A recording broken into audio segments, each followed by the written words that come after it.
आइए दोस्तों, आज हम लोग डिस्कस करते हैं तालिबान के इतिहास के ऊपर में।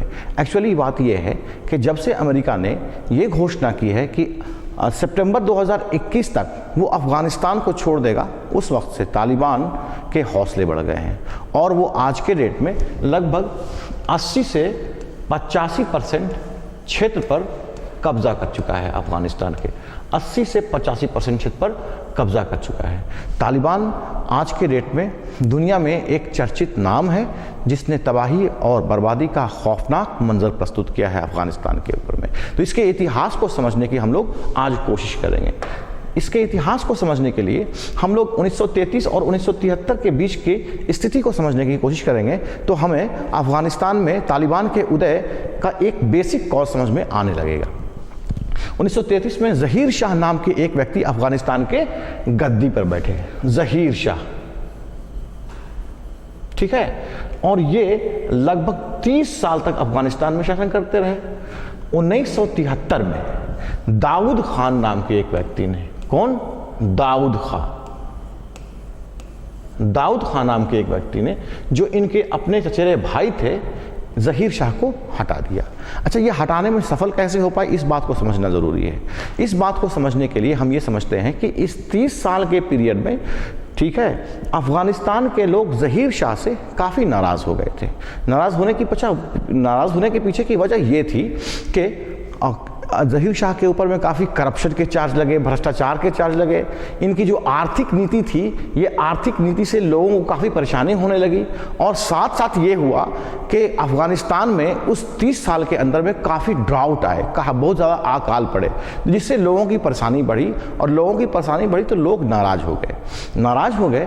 तो ये ज़हीर शाह जब 1973 में घूमने के लिए या किसी काम से इटली गए हुए थे तो उसी समय दाऊद खान नाम के एक व्यक्ति ने, ठीक है, पीडीपीए, ये पीडीपीए एक पार्टी है जिसका गठन हुआ था 1965 में। कहाँ? अफ़गानिस्तान में। ये पार्टी कम्युनिस्ट पार्टी थी, ठीक है। कम्युनिस्ट पार्टी होने के नाते इसका संबंध रशिया से काफ़ी था। उस समय रशिया को सोवियत रसा कहते थे, तो सोवियत रूस से इसका अच्छा खासा संबंध था और इस पार्टी की सहायता से दाऊद खान 1973 में अफ़गानिस्तान के शासक बने, ठीक है। हालांकि इन्होंने अफ़गानिस्तान में लोकतंत्र कुछ हद तक बहाल करने की कोशिश की, लेकिन पूर्ण रूप से लोकतंत्र बहाल नहीं कर पाए, ठीक है। अच्छा, ये दाऊद खान ने पीडीपीए की सहायता से इनको हटाया था ज़हीर शाह को। तो जाहिर सी बात है कि जब जिसकी सहायता से आप राजा बनेंगे या फिर शासक बनेंगे तो इसको कुछ आपको देना पड़ेगा। तो दाऊद खान ने पीडीपीए के महत्वपूर्ण नेता लोगों को मिलिट्री में या फिर सिविल एडमिनिस्ट्रेशन में इम्पॉर्टेंट पोस्ट दिया, ठीक है। लेकिन यही पोस्ट देना 1978 तक एक नए परिवर्तन को दर्शाता है अफ़गानिस्तान में। पीडीपीए का प्रभाव इतना ज़्यादा बढ़ गया कि दाऊद खान चाहते थे कि पीडीपीए को भंग कर दिया जाए, ठीक है। पीडीपीए को उन्होंने एक तरीके से भंग भी कर दिया और इनके बहुत सारे लीडर्स को मिलिट्री पोस्ट से और सिविल एडमिनिस्ट्रेशन से हटा दिया। दाऊद खान ने पीडीपीए के बहुत सारे आदमियों को, उनके बहुत सारे नेता को, जो आर्मी में अच्छे पोस्ट पर बहाल हो गए थे, जो सिविल एडमिनिस्ट्रेशन में अच्छे पोस्ट पर बहाल हो गए थे, उनको हटा दिया। कब? 1978 में, और पीडीपीए को भंग कर दिया। इससे नाराज़ होकर के पीडीपीए ने और पीडीपीए की लॉयल जो आर्मी में लोग थे, उन लोगों ने मिलकर के दाऊद खान का मर्डर कर दिया। दाऊद खान मर्डर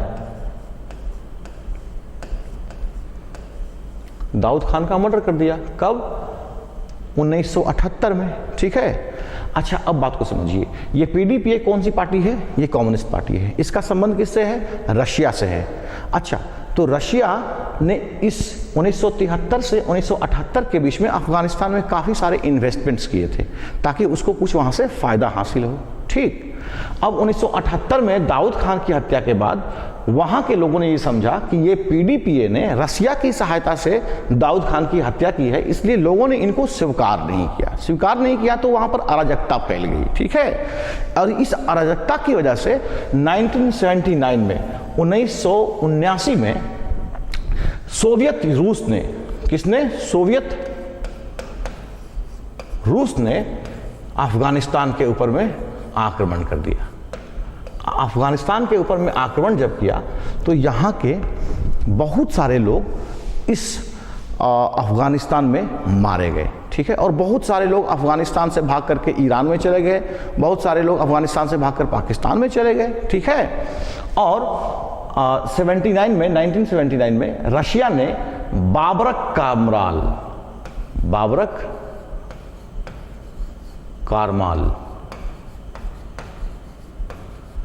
ये बाबरक कारमाल नाम के एक व्यक्ति को वहां का शासक बना दिया। कब? 1979 में। अब देखिए घटना क्या होती है कि अफगानिस्तान के लोग कभी भी किसी ऐसे व्यक्ति को राजा के तौर पर या शासक के तौर पर स्वीकार नहीं करते हैं जो बाहरी शक्ति की सहायता से अफगानिस्तान का शासक बने या राजा बने। तो हुआ क्या? हुआ ये कि ये 1979 से 1978, बल्कि ये कहें कि 1979 से 1988 और 1989 तक अफगानिस्तान में रसिया के खिलाफ जबरदस्त गोरिल्ला वार छिड़ गया। और इस गोरिल्ला वार को छेड़ने वाले लोग कौन थे? तो इस गोरिल्ला वार को छेड़ने वाले बहुत सारे लोग थे, बहुत सारे नेता थे, जिनमें मुख्य रूप से अहमद शाह मसूद का नाम आता है। मुख्य रूप से अगर बात करें तो बुरहानुद्दीन रब्बानी का नाम आता है, और बात करें तो गुलबुद्दीन हिकमतयार का नाम आता है, और बात करें तो अब्दुल रशीद दोस्तम का नाम आता है। और भी बहुत सारे लोकल लीडर्स थे जो रशिया के खिलाफ लड़ रहे थे, ठीक है। और लड़ रहे थे तो इन लोगों को रोनाल्ड रेगन, जो यूनाइटेड स्टेट्स ऑफ अमेरिका के प्रेसिडेंट थे उस पॉइंट ऑफ टाइम पर, रोनाल्ड रेगन ने बोरा में रुपया भर के अफगानिस्तान के मुजाहिदीन को भेजवा दिया। ये मुजाहिदीन ग्रुप बना करके लड़ रहे थे रसिया के खिलाफ में गोरिल्ला वार, ठीक है। हालांकि रसिया ने 1980 में इस बात को समझ लिया था कि अफगानिस्तान को मिलिट्री तौर पर जीतना आसान नहीं होगा। हालांकि वो एक ठोस निर्णय नहीं ले पाए कि अफगानिस्तान से अपनी आर्मी को हटा लें, लेकिन मजबूर होकर के 1989 में रसिया को अफगानिस्तान से भागना पड़ा।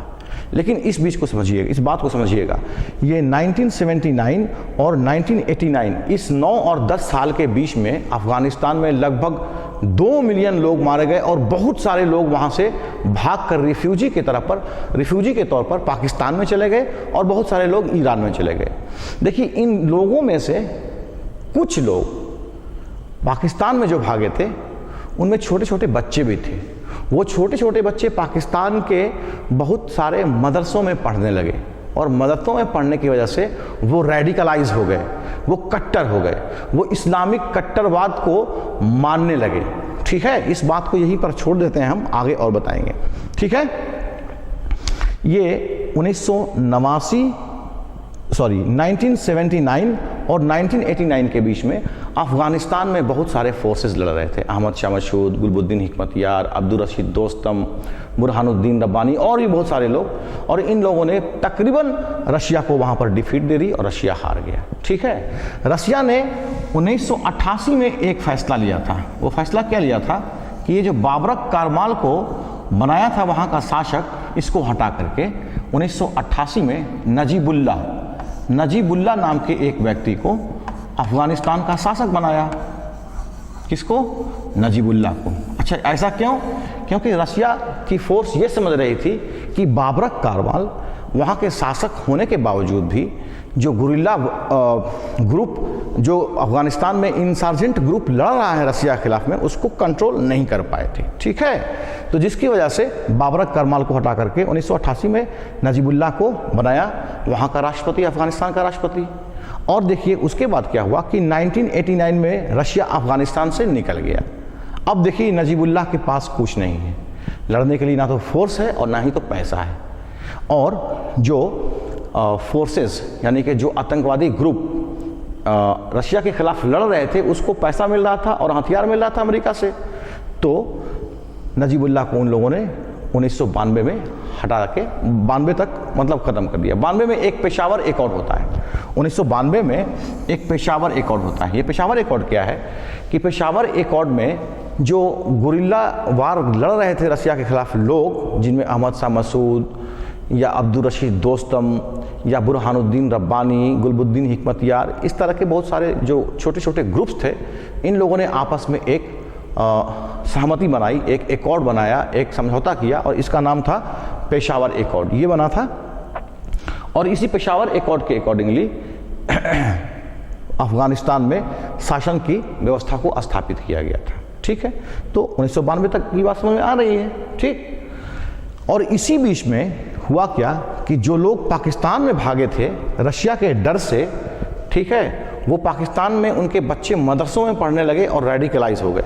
रेडिकलाइज होने के बाद जब वो लोग बड़े हुए तो 1994 और 1995 के आसपास उन लोगों ने पूरे अफगानिस्तान पर अटैक कर दिया। अफगानिस्तान पर अटैक किया तो अफगानिस्तान में जो लोग लड़ रहे थे, ठीक है, रशिया के खिलाफ में, उनको हरा करके, देखिए ये अफगानिस्तान का मैप है 1992 का। 1992 में जो ये अहमद शाह मशहूद का ग्रुप है या रब्बानी का ग्रुप है या गुलबुद्दीन हिकमतयार का ग्रुप है या डिफरेंट ग्रुप्स हैं, ये सारे ग्रुप्स का देखिए अलग अलग जगह पर शासन है। ठीक है, लेकिन जैसे ही 1994 और 1994 से लेकर के 1996 का फेज़ आया तो इस फेज़ में तालिबान, ये वही तालिबान है जो मदरसा में पढ़ने वाले लोग थे। ये मदरसा में पढ़ने वाले लोग कौन थे? जो सोवियत रूस के अफ़गानिस्तान पर आक्रमण करने के बाद डर से अफ़गानिस्तान से भाग के डिफरेंट नेशंस में गए थे, उसमें से एक पाकिस्तान भी था। और पाकिस्तान के मदरसों में उनके बच्चों ने एडमिशन लिया, वो बच्चे बड़े हुए बड़े होने के बाद उनको तालिबान कहा गया। तालिबान का देखिए लिटरल मीनिंग होता है स्टूडेंट ना। कौन से स्टूडेंट? वो स्टूडेंट जो मदरसों में पढ़ते हैं। और मदरसों में पढ़ने के बाद वो लोग रेडिकलाइज हो गए, कट्टर हो गए। उन लोगों ने अफ़गानिस्तान पर आक्रमण किया। आक्रमण करने के बाद 1996 का देखिए, ये नक्शा अफ़गानिस्तान का 1996 का है। 1996 में ये लगभग 2/3 क्षेत्र पर कब्जा हो गया तालिबान का। तो ये तालिबान कौन है? ये तालिबान वही लोग हैं जो रशिया के अफ़गानिस्तान पर आक्रमण के बाद पाकिस्तान भागे थे और उनके बच्चे पाकिस्तान के डिफरेंट मदरसों में एडमिशन लेके पढ़ रहे थे। और मदरसों में एडमिशन लेने की वजह से काफ़ी रेडिकलाइज हो गए थे, कट्टर हो गए थे। वो लोगों ने एक अपनी आर्मी बनाई और वो आर्मी, उस आर्मी को तालिबान ग्रुप नाम दिया गया। और उसी तालिबान ग्रुप ने 1996 आते आते तकरीबन 2/3 से ज़्यादा क्षेत्र पर अफ़गानिस्तान के कब्जा कर लिया। इसमें एक घटना देखिए 2001 में 2001 के आसपास घटना होती है, वर्ल्ड ट्रेड सेंटर पर अटैक होता है। और वर्ल्ड ट्रेड सेंटर पर अटैक होने के बाद जॉर्ज डब्ल्यू बुश ने अफ़गानिस्तान पर अटैक कर दिया और तालिबान को धराशायी कर दिया। लेकिन तालिबान हारा नहीं, उसने नेटो फोर्सेस के ख़िलाफ़ में और अमेरिका के ख़िलाफ़ में जंग अपनी जारी रखी। और इस जंग का नतीजा ये हुआ कि 20 साल में अमेरिका को अफ़गानिस्तान छोड़ना पड़ा। और देखिए ये 2001 का मैप है, ये तालिबान का, ये इन्फ्लुएंस है तालिबान का यहाँ पर। ठीक है, तालिबान 2001 के बिगिनिंग में पूरे अफ़गानिस्तान पर कब्जा कर चुके थे। लेकिन जब 2001 का साल ख़त्म हुआ तो देखिए अमेरिका ने तालिबान को अफ़गानिस्तान से तकरीबन उखाड़ के फेंक दिया था। सिर्फ कांधार का कुछ रीजन था जहां पर तालिबान बचे हुए थे। लेकिन तालिबान हारे नहीं, इन लोगों ने गुरिल्ला वारफेयर करना शुरू कर दिया। और जिस तरीके से उन लोगों ने रसिया को हराया था, उसी तरीके से अमेरिका के और नेटो के फोर्सेस को मारना शुरू कर दिया। नतीजा ये हुआ कि 2020 और 21 आते आते अमेरिका को ये घोषणा करनी पड़ी कि वो सितंबर 2021 तक अफ़गानिस्तान को छोड़ देगा। अब देखिए ये हुआ कि इस घोषणा के बाद अफ़गानिस्तान ने एक बार फिर इस पूरे अफ़गानिस्तान के लगभग 80 से 85% क्षेत्र पर कब्जा कर लिया। अफ़गान लोगों की एक सबसे बड़ी खासियत ये है कि वो बाहर के लोगों को कभी स्वीकार नहीं करते हैं। इसीलिए अफ़गानिस्तान को ग्रेवयार्ड ऑफ एम्पायर्स कहा जाता है, एम्पायर का कब्रिस्तान। कैसे? वो ऐसे